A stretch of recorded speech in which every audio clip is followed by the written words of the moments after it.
This has been with Building Code Tips, and I'm out on site doing a plumbing groundwork inspection.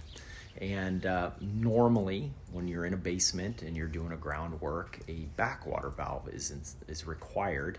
But I am actually in a basement that does not require one, and so I thought I would show everybody so they have a general idea of if they need one or if they don't need one. The basic code requirement is if you are below the next highest manhole cover in the street, you're required to install what they call a backwater valve. And a backwater valve just simply is what it's called. It just protects from backup from the sewer in the street.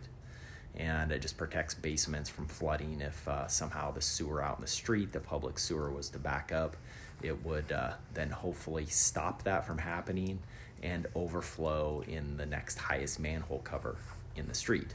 So it would overflow in the street. That's the basic premise on the code side of it. But let's take a look. I'll show you where I'm at here and why it's not required. Okay, so we have just a standard groundwork. We've got a couple bathrooms, back-to-back bathrooms in here.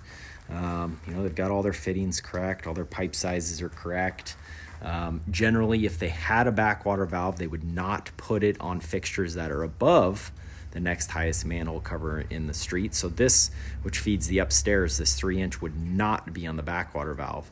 So they would have had to have put a backwater valve for this floor drain, and they would have had to put another backwater valve in here for these two bathrooms. But because they don't have to, they are good to go. So that is the general premise on the groundwork. So let's hop over and I'll show you why they don't need a backwater valve. So you can see that I'm down in a basement. You can see the concrete wall behind me, but out in front of the street here, it slopes down quite a bit. So bottom of floor in the basement is actually higher than floor, or not floor, but road out in the street. Okay, so you can see full height walls here, and you can see this wall right here. So it's what you call maybe like a half wall, and then you can see grade right here, right?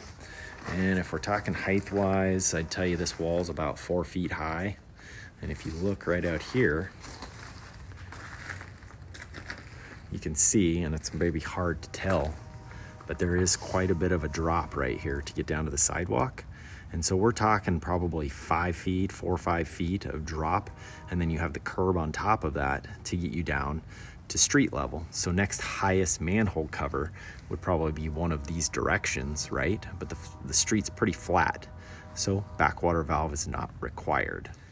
Now, if the street was sloped, right, and the next highest manhole cover was like, way uphill, well, then they'd probably still have to put in a backwater valve. It'd probably still be required because you're below the next highest manhole cover in the road. But for this specific instance, they are above the road. They got a flat street out there. They're above the next highest manhole cover. They do not need to put in a backwater valve, so they are good to go with their groundwork, which is a good thing. This has been with Building Code Tips. By all means, hit the comments if you have any questions, and hit the subscribe button. I want to help this channel grow, and I appreciate all the support, and thank you, and look forward to the next video.